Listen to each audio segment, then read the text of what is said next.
Assalamualaikum warahmatullahi wabarakatuh. Salam sehat, salam sejahtera buat kita semua.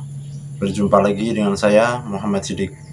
Tak lupa saya doakan bagi teman-teman sekalian, semoga diberikan kesehatan, dilancarkan rezekinya, serta dipanjangkan umurnya. Amin amin ya rabbal alamin. Serta sholawat serta salam tak lupa kita panjatkan kepada kehadiran Nabi kita, Nabi besar Muhammad SAW, agar di yaumil akhir kita mendapat syafaatnya. Amin amin ya rabbal alamin. Oke teman-teman sekalian, pada video kesempatan kali ini sesuai judul, saya akan sedikit membahas tentang caranya bermeditasi seperti Sunan Kalijaga ya, atau boleh disebut dengan bertapa bisa juga. Namun intinya hal tersebut adalah sama-sama, yaitu mengheningkan cipta atau mematikan rasa atau mematikan akal sehat kita, sehingga yang bekerja hanyalah kolbu dan badan ruhani kita, seperti itu ya. Oke teman-teman sekalian, seperti biasa bagi yang belum subscribe silahkan di subscribe terlebih dahulu, karena dengan Anda mensubscribe nantinya tidak ketinggalan notifikasi dari video yang nantinya akan saya upload.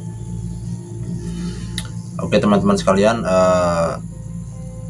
jadi pada intinya adalah bertapa ataupun meditasi itu adalah sebuah tirakat ataupun sebuah lelaku yang dijalankan oleh seseorang dengan tujuan tertentu, yaitu dengan cara mematikan raga kita ya, mematikan raga kita, mematikan akal sehat kita, yang bekerja hanyalah kolbu ataupun hati dan juga badan rohani kita, seperti itu.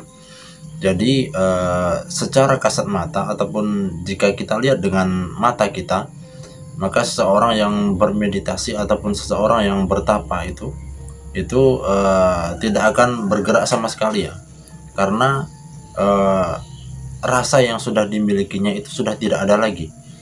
Mungkin jika teman-teman sekalian sering belajar meditasi mungkin akan sedikit lebih paham. Jika kita awal-awal meditasi mungkin dari 1 sampai 2 menit itu mungkin masih dalam keadaan sadar, namun jika di atas dari waktu tersebut itu kebanyakan dari kawan-kawan pasti sudah tidak menyadari bahwa kawan-kawan itu sedang posisi bermeditasi di suatu tempat itu misalnya. Jadi yang bekerja hanyalah hati teman-teman sekalian ataupun ruhani teman-teman sekalian. Jadi akal pikiran sudah tidak bekerja, kemudian raga juga tidak bekerja. Kadang-kadang jika kita digigit oleh nyamuk pun itu sudah tidak terasa lagi ya, karena rasa kita itu sudah mati, ataupun pola pikir kita ataupun akal sehat kita itu sudah mati ya. Jadi kita seperti seseorang yang tertidur, namun kita masih dapat terjaga ataupun masih dapat sadar bahwa kita itu sedang posisi meditasi, namun badan fisik kita itu sudah tidak terasa lagi, seperti itu. Begitulah sedikit banyaknya gambaran dari bermeditasi. Nah, begitupun yang dialami oleh Sunan Kalijaga. Mungkin teman-teman sekalian sudah sering mendengarnya ataupun sering menontonnya ya, di berbagai film mungkin. Itu Sunan Kalijaga yaitu disuruh oleh gurunya itu menunggu ya, disuruh oleh gurunya menunggu di sebuah tepian sungai dengan janji bahwa suatu saat itu gurunya akan kembali lagi dan akan mengajaknya untuk belajar kepadanya, seperti itu, atau akan mengangkatnya menjadi murid.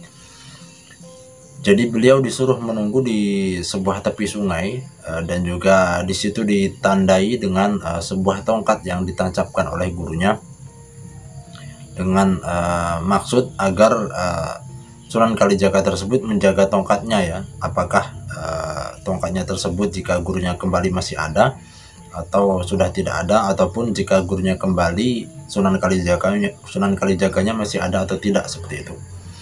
Jadi Sunan Kalijaga langsung mengambil posisi bermeditasi ataupun posisi bertapa ya. Di situ Sunan Kalijaga mungkin sudah terbiasa atau sudah sering sekali melakukan pertapaan, karena manusia zaman dulu sering melakukan tirakat. Di situ beliau bertapa sampai mungkin berbulan-bulan ya, atau mungkin juga bertahun-tahun, sampai badannya tersebut ditutupi oleh lumut ya. Kenapa bisa seperti itu? Seperti yang sudah saya jelaskan di awal tadi, jika kita mengambil posisi bertapa itu, maka jika 1 menit sampai 2 menit itu kita masih dapat mengendalikan pikiran ataupun akal sehat kita ataupun badan kita, itu masih dapat kita kendalikan. Namun jika sampai 2 menit ke atas ataupun sampai beberapa jam ataupun sampai beberapa bulan itu, maka badan kita itu sudah tidak terasa lagi seperti itu ya, atau sudah mati rasa. Jadi yang bekerja hanyalah kolbu kita. Itulah sebabnya kenapa seseorang yang bertapa itu tidak meninggal dalam keadaan lapar ya, karena sejatinya dia masih dapat hidup, namun hanya raganya saja yang beristirahat seperti itu.